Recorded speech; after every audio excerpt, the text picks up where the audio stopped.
Hi crafters, Amy here, and today I have an idea for masculine birthday cards, so let's jump right in.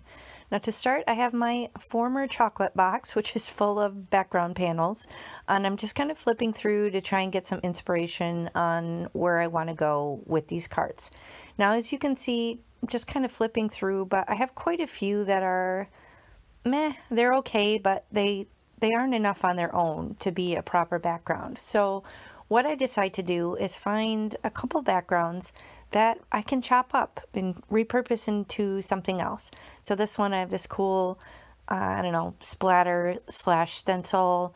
And then I have ultimately another, I think it's an alcohol ink panel that's kind of metallic, but they're just kind of meh on their own. They aren't really, I don't know, good enough in my opinion to make up a background. So I decided I'm going to use them in a different way for these cards today.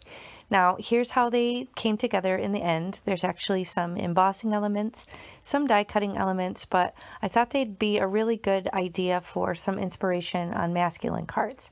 So I have this really big imposing die cut from Lawn Fun. It says happy birthday. I love, love, love dies like this that don't have any little moving parts that I need to line up. They're nice and imposing, so they make a beautiful focal point, and they don't even have a little errant tittle from the eye that I have to go chasing around. So perfect for cards like this.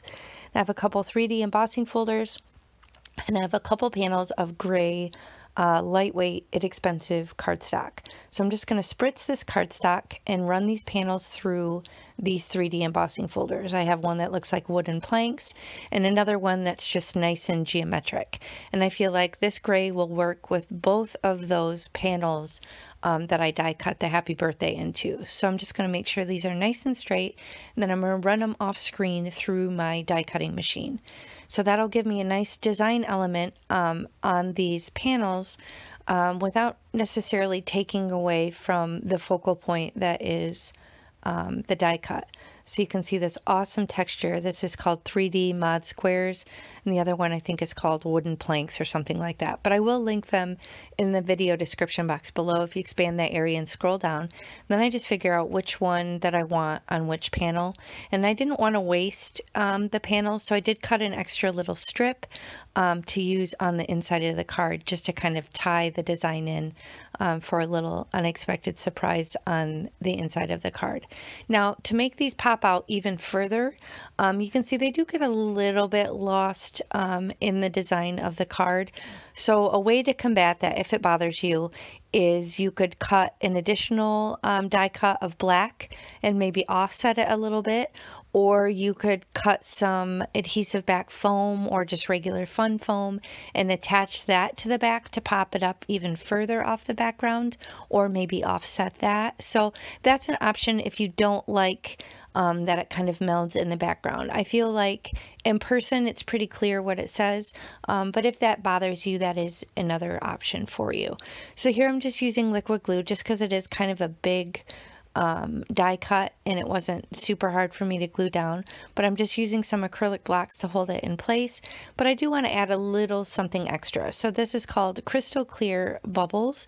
This is from Doodles Paper Playground.